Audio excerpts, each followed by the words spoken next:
independen, terpercaya.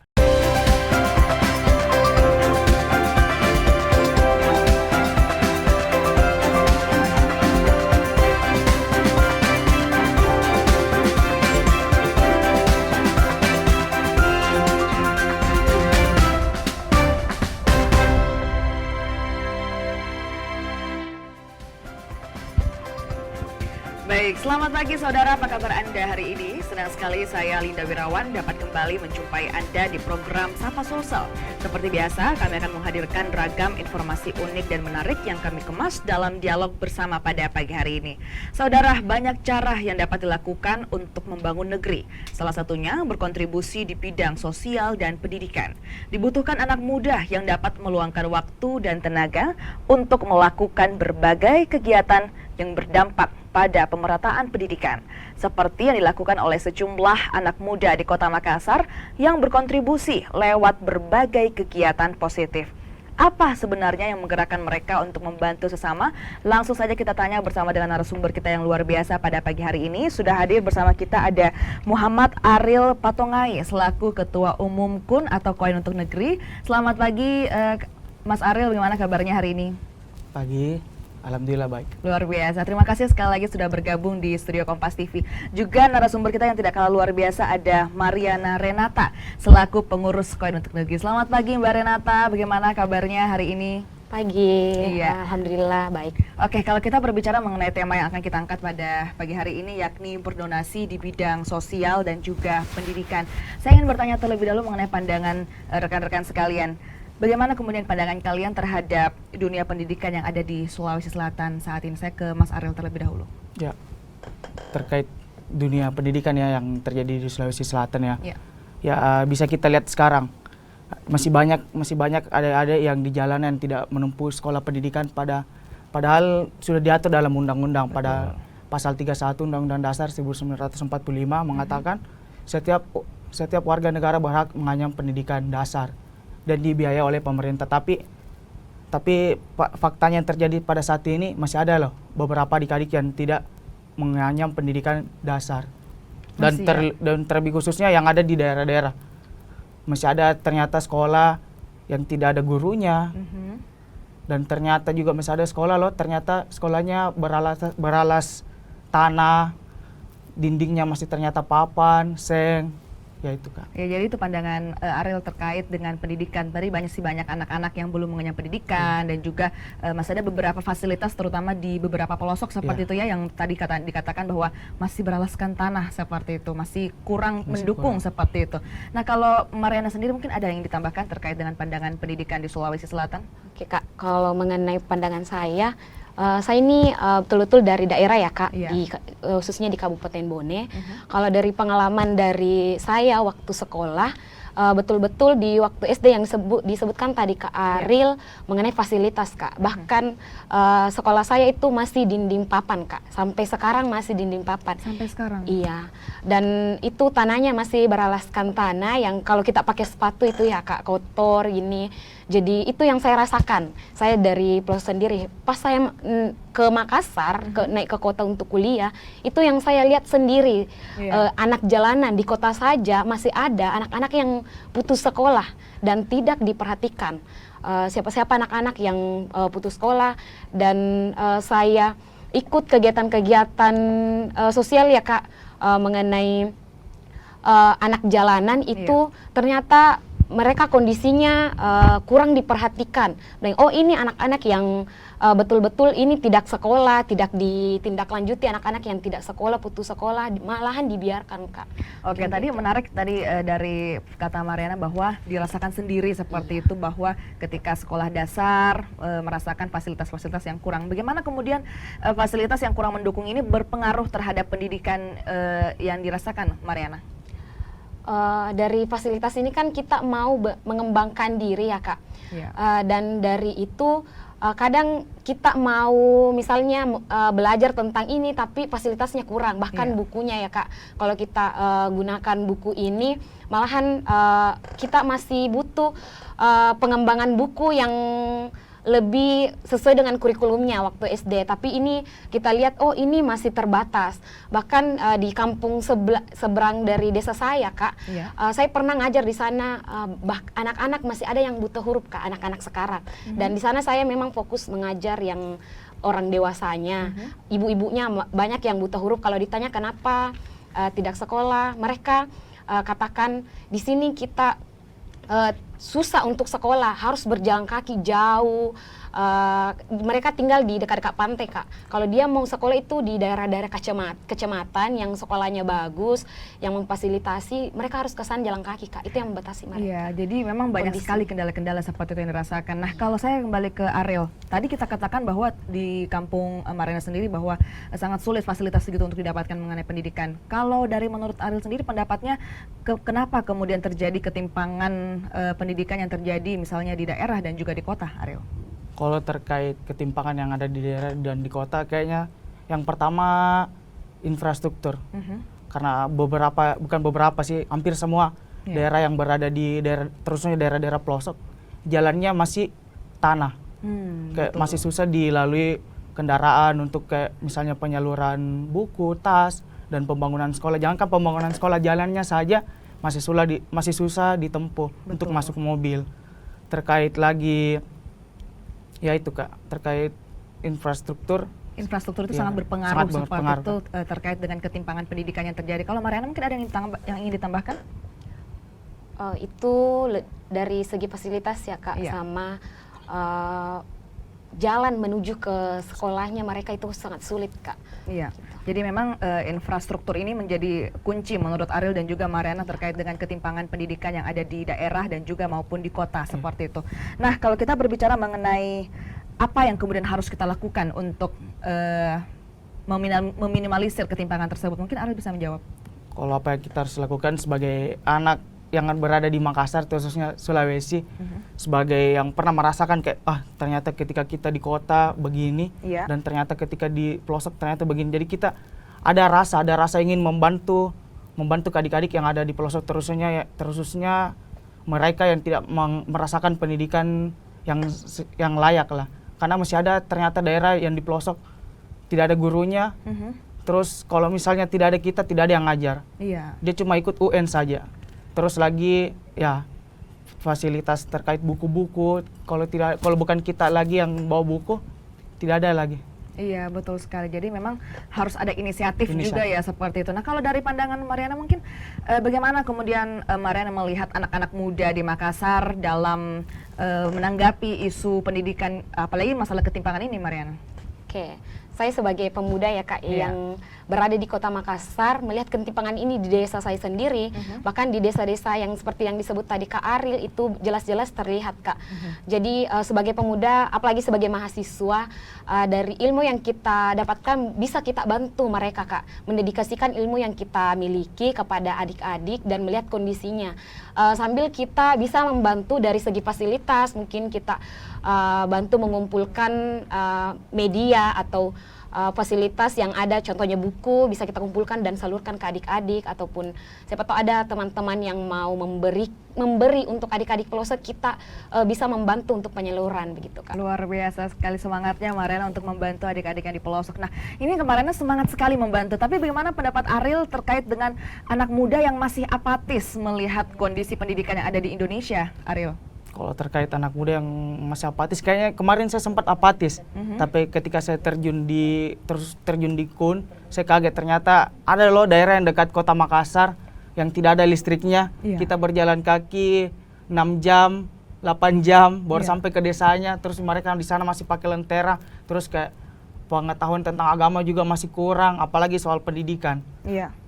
Jadi memang cukup kaget begitu melihat banyaknya hal-hal yang bisa dikatakan fasilitas yang timpang seperti itu di antara kota, bahkan tadi dikatakan ada dekat dengan kota gitu ya, tapi fasilitasnya seperti itu. Oke, luar biasa sekali. Oke, kalau misalnya peran-peran yang harus dilakukan dari Ariel terkait dengan anak muda dalam memajukan pendidikan Indonesia seperti apa? Kalau terkait perannya sih mungkin bisa terjun langsung, dan kalau teman-teman tidak bisa terjun langsung bisa membantu dengan donasi. Bisa terjun langsung, mungkin kakak-kakak yang ingin bergabung atau belum merasakan bagaimana apa sih yang terjadi tentang pendidikan di Indonesia mungkin bisa bergabung di komunitas-komunitas pendidikan dan mereka bisa rasakan terkait nantinya mereka ingin terjun lagi dan tidak ya kembali lagi ke kakak-kakaknya. Luar biasa sekali, tadi sudah kita bahas banyak terkait dengan kondisi pendidikan yang ada di Indonesia, terutama yang ada di Sulawesi Selatan, dan juga kabarnya bahwa Mas Ariel dan juga Mbak Marian ini tergabung dalam komunitas yang bernama Koin untuk Negeri. Kita akan bahas sesaat lagi mengenai komunitas tersebut, namun jangan kemana-mana saudara, tetap bersama kami di Sapa Sosial.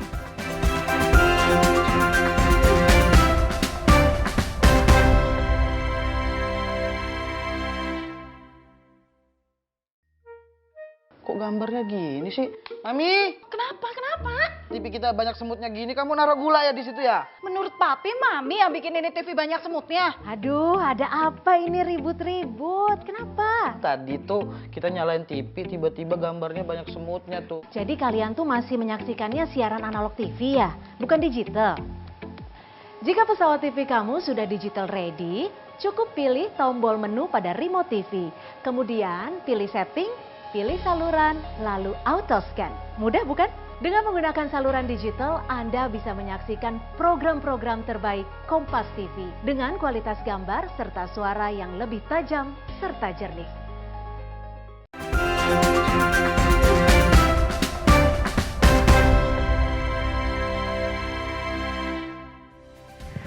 Baik saudara, terima kasih Anda masih bersama kami di Sapa Sosial. Kita masih bersama dengan Mas Ariel dan juga Mbak Marian. Kita berbicara banyak tadi mengenai pendidikan yang sangat luar biasa, dan juga sekarang kita akan membahas mengenai komunitas yang bernama Koin untuk Negeri. Kita akan tanya-tanya bersama dengan kedua pengurusnya. Langsung saya ke Mas Ariel terlebih dahulu. Mas Ariel, mungkin bisa dijelaskan Koin untuk Negeri, dari namanya saja sudah sangat unik. Bisa dijelaskan mungkin mengenai komunitas ini? Ya, terkait Koin untuk Negeri ya. Iya.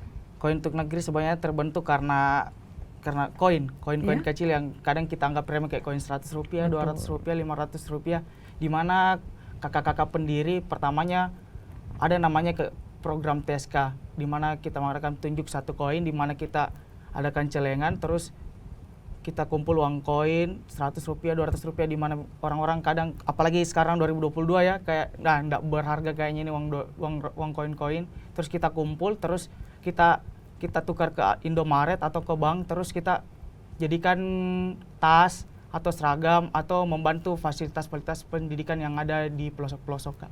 Jadi awalnya dari sebuah koin seperti itu yang dianggap mungkin tidak terlalu bernilai, namun dari komunitas Koin untuk Negeri kemudian dimanfaatkan dan dijadikan fasilitas-fasilitas untuk membantu adik-adik dalam hal pendidikan seperti itu.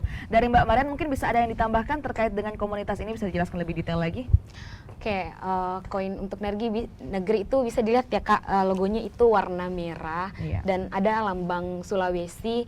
Itu Koin untuk Negeri itu berdiri di Sulawesi Kak gitu. Jadi kita fokus dulu di daerah Sulawesi Selatan untuk penggeraknya.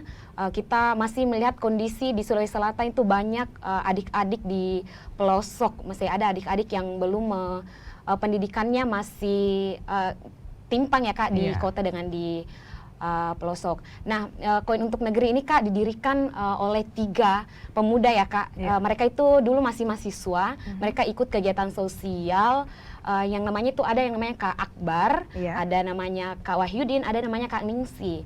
Jadi dia itu berinisiatif untuk mengumpulkan koin-koin yang disebutkan tadi Kak Ariel dan disalurkan ke adik-adik pelosok.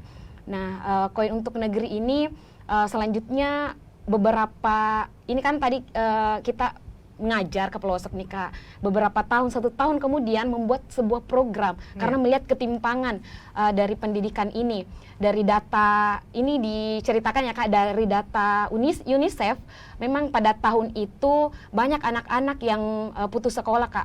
1,9 anak SMP dan 600.000 anak SD Kak. Jadi itu yang melatar belakangi kenapa mereka ingin membuat sebuah program untuk mengajar di pelosok, namanya itu Sejarah Kak, Sekolah Jejak Nusantara. Luar biasa sekali latar belakangi terbentuknya komunitas Koin untuk Negeri ini, tentunya salah satunya adalah untuk memajukan pendidikan yang ada di Indonesia, terkhusus di Sulawesi Selatan. Nah, kalau saya ke Mas Ariel, kalau boleh tahu komunitas KUN ini atau Koin untuk Negeri ini terbentuk sejak kapan?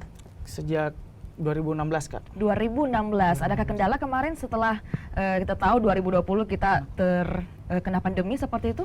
Kalau kemarin terkait mungkin kendalanya akses masuk ke daerahnya sulit Kak, karena pemerintah melarang untuk mengajar ke sana. Dan terus ada fun fact nih terkait selama corona. Kemarin saya sempat kebetulan komunitas koin negeri ada 2 cabang sekarang Kak, cabang Palopo dan cabang Bulukumba. Kemarin saya sempat ke Palopo, ternyata setelah saya ke Palopo kemarin saya cerita-cerita sama salah satu guru yang ada di sana selama pandemi, ternyata di sekolah sana tidak belajar Kak. Tidak belajar sama sekali? Tidak belajar selama 2 tahun.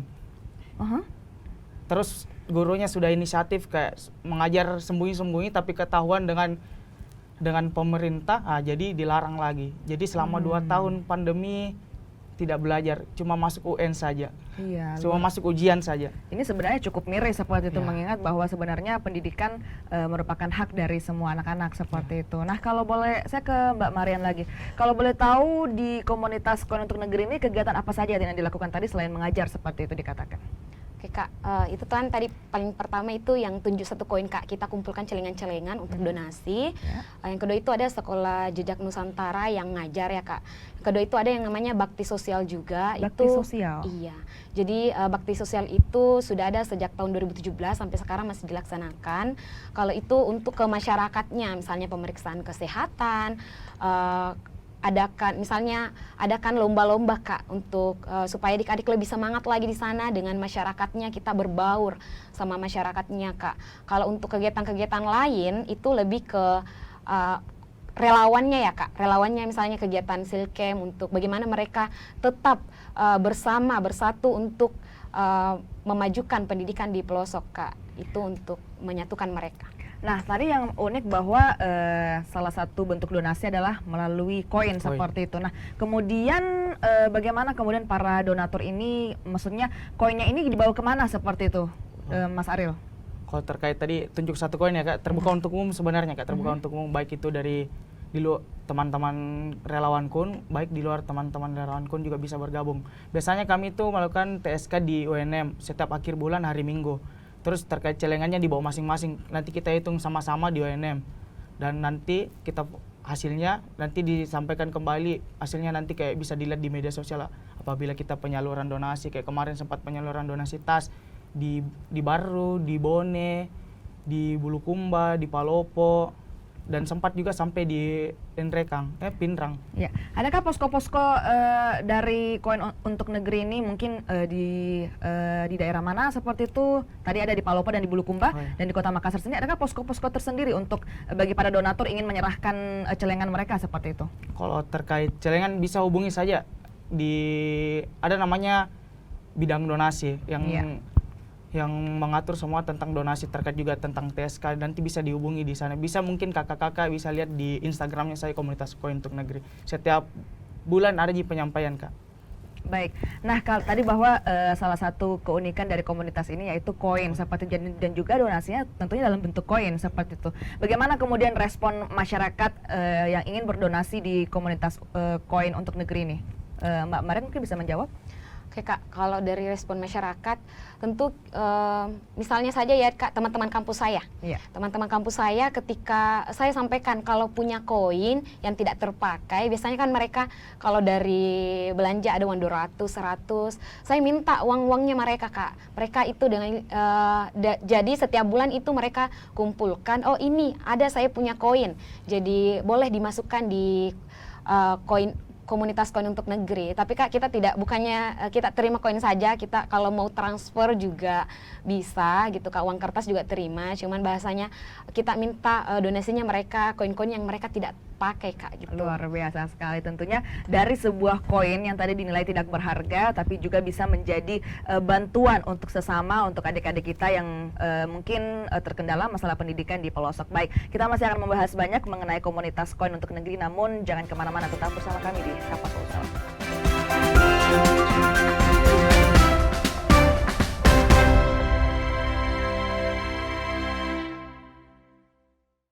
Sambut era TV digital bersama Kompas TV. Jika pesawat TV kamu belum digital ready atau bukan smart TV, siapkan set-top box dan sambungkan ke antena. Kemudian pilih tombol setting pada remote TV, lalu tekan auto scan. Jika pesawat TV kamu sudah digital ready, cukup pilih tombol menu pada remote TV. Kemudian pilih setting, pilih saluran, lalu auto scan. Mudah bukan? Dengan menggunakan saluran digital, Anda bisa menyaksikan program-program terbaik Kompas TV dengan kualitas gambar serta suara yang lebih tajam serta jernih.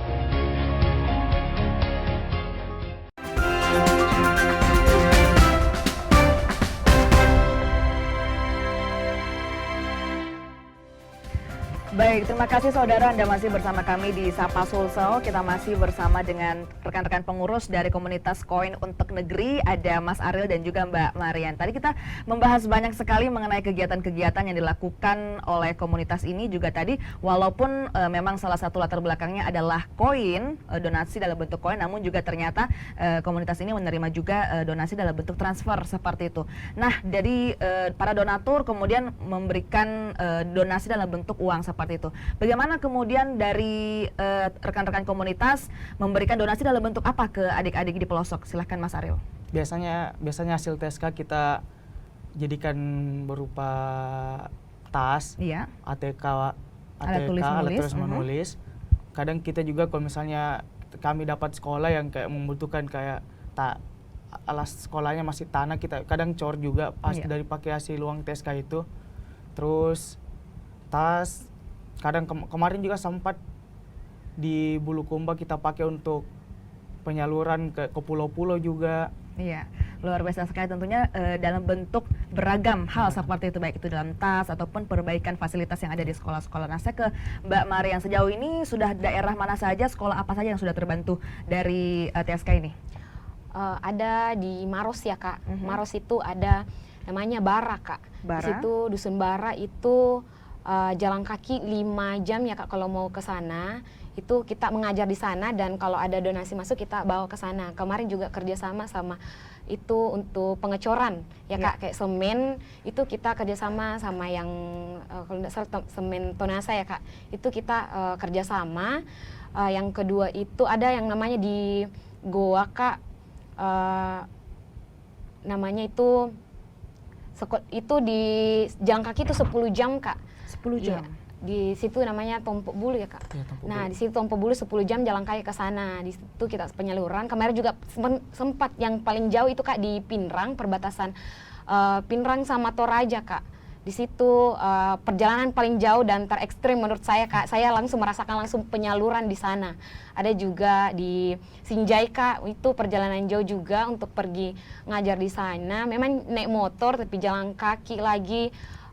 Kurang lebih 1 jam, tapi di aksesnya ke sana luar biasa Kak, jalannya itu pengalaman yang luar biasa ya Kak. Kalau perjalanan ke pelosok aksesnya yang tidak mudah gitu Kak. Ada juga yang di Bisolor, di situ juga ada di tempat pengabdiannya kita dan penyaluran. Ada beberapa lah Kak, itu di Bone juga ada Kak, daerah Bone, Bulukumba tadi yang sudah disebutkan itu ke pantai ya, ada yang pantai di situ yang penyeberangan, Bira itu Kak ada pulau juga di situ kita datangi Kak, banyak lah Kak di daerah Sulawesi. Iya, jadi sudah banyak begitu daerah-daerah dan juga sekolah-sekolah yang terbantu dari hasil TSK ini. Nah, saya ke Mas Ariel, dari mana kemudian informasi mengenai daerah yang membutuhkan ataupun sekolah yang membutuhkan ini berasal Mas Ariel? Kalau terkait informasi ya Kak, ada namanya tim ekspedisi. Tim ekspedisi ini yang selalu cari sekolah, cari informasi mengenai daerah-daerah terpencil yang ada khususnya di Sulawesi Selatan. Terkait informasinya biasa dari teman-teman sih Kak. Teman-teman terkait baik itu teman-teman komunitas, baik itu teman sekolah, baik itu teman kampus. Ya di situ biasa kita dapat informasi Kak. Di teman-teman tim ekspedisi yang langsung terjun langsung ke lokasi, terus melihat lokasi di sana layak apa tidak kita mengajar di sana, layak atau tidak kita penyaluran di sana. Ya, jadi buat pemirsa mungkin yang menonton yang juga mengetahui informasi terkait sekolah yang membutuhkan, mungkin juga bisa menghubungi komunitas ini. Bisa hubungi di mana Mas Ariel? Bisa hubungi saja di Instagramnya, ada namanya komunitas Koin untuk Negeri. Ada nanti di sana terkait nomor yang bisa dihubungi, ada adminnya Kak. Ya, bisa langsung hubungi Instagram komunitas koin untuk negeri seperti itu. Nah, kalau tadi mengenai komunitas ini pergi ke daerah-daerah, kemudian menyalurkan ataupun mengajar, itu dilakukan berapa kali sehari ataupun berapa kali sebulan, Mbak Marian? Kalau untuk programnya itu kita namanya open recruitment, Kak. Jadi yang mau masuk itu kita buka peluang setiap bulan, Kak, kalau Setiap open recruitment. Nah, untuk program sekarang itu ada yang namanya program setiap minggu, Kak. Ngajar di pelosok.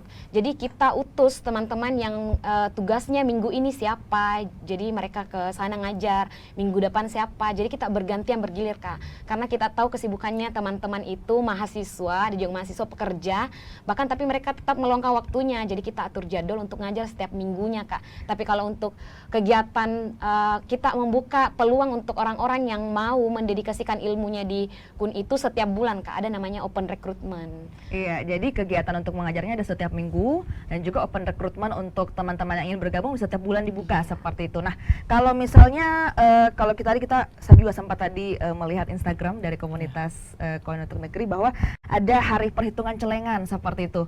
Nah, itu kemudian dilakukan setiap hari apa, Mas Ariel?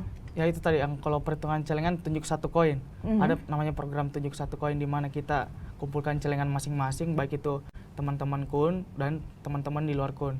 Nanti biasanya kita hitung di UNM, lebih sering kita di UNM setiap akhir bulan hari Minggu. Dan dari celengan itu paling banyak pernah sampai 2.500.000 loh, Kak. Uang koin, uang 1.000, 2.000, uang koin lagi kita terima, apalagi uang kertas.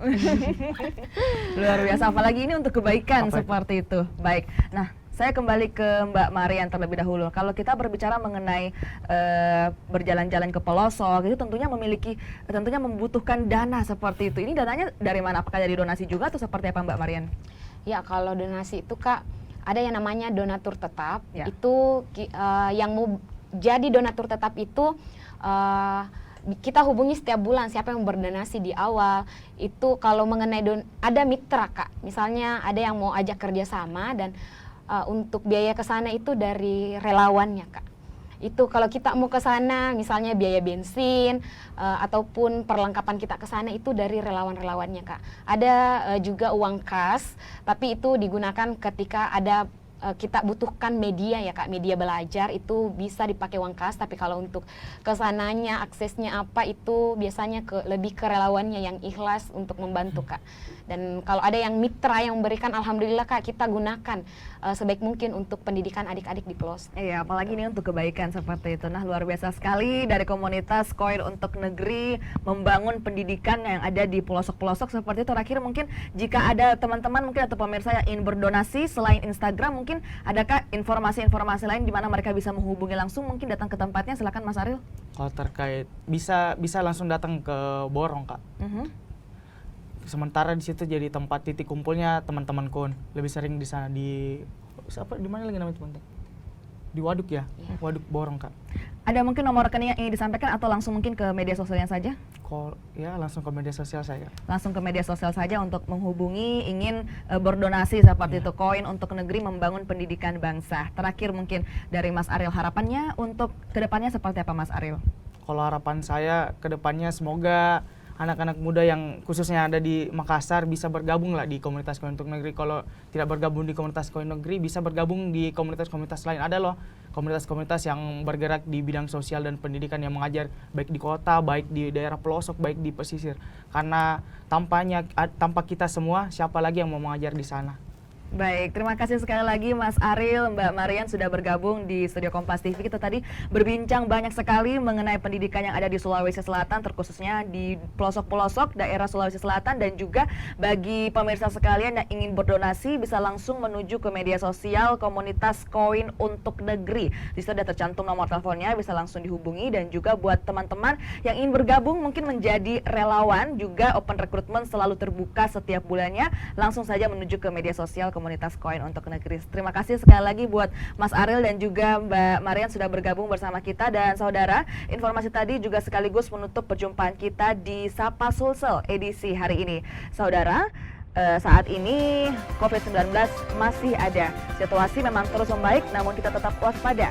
Selalu pakai masker saat beraktivitas di dalam ruangan, vaksinasi lengkap dan booster untuk perlindungan sempurna demi imunitas kita semua. Saya Linda Wirawan bersama dengan segenap kru yang bertugas mengucapkan terima kasih, selamat pagi, selamat beraktivitas, dan sampai jumpa.